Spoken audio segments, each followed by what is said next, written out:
Real quick video, guys. I need to rebuild this Febco 765 vacuum pressure valve. This is basically what controls the pressure going to my pool automatic top off and my spigot out here on my back patio. I had the water turned off the other day to replace the spigot, and when I turned it back on, I think the pressure coming through, I think it blew the valve in here. It started leaking. So I got a rebuild kit. I'm going to tear this thing down and rebuild it.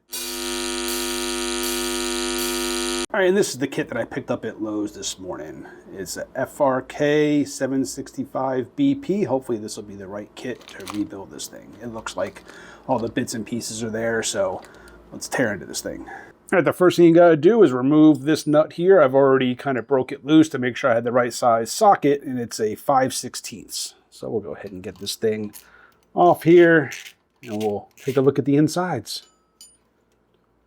Take that off. Now, like I said, I've got the water turned off already. I also killed the valve feeding the vacuum or the diaphragm that's in there.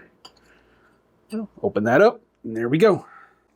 All right, so pro tip, make sure you get the right kit before you go tearing into stuff.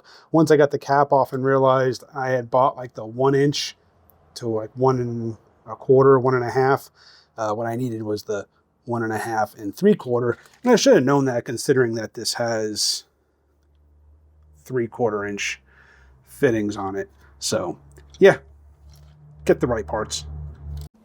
All right, so down inside here, I don't have any light with me, but there's a piece that's under that has a spring under it, so you have to push this down and turn it. I don't know if I can get my little sausage fingers in there to do this. Push it down. Try to turn it. There is a spring under there. There we go.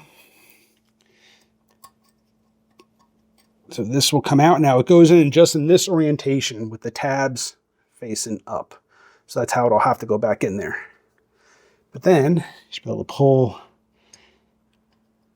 If I get the camera at the right angle, that spring should come out of there. Let me grab a pair of pliers. All right, so this is what's down inside there. Unfortunately, the rebuild kit doesn't come with this new gasket right here, so hopefully this one's still okay. So I'm gonna get this back down inside there, and we'll start rebuilding this thing. All right, so I got the spring and the retainer back in there, that retainer plate. Now I'm gonna put everything here back together. Put this O-ring on the outside.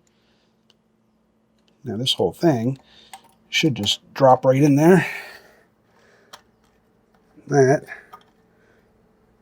should just screw on. Feels like it's cross-threading.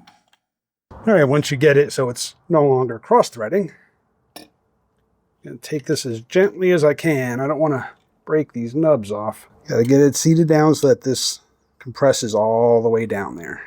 Once you get that threaded back on, your cap can go back on. And that should do it. Another pro tip for you.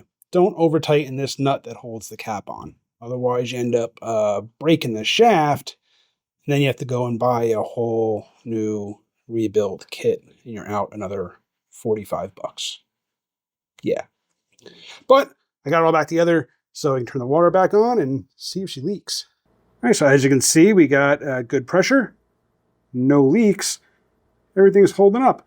Not that difficult as long as you don't do anything stupid and like break some of your parts. All right, really appreciate you guys for watching. Hit that subscribe, hit the bell. See you in the next one.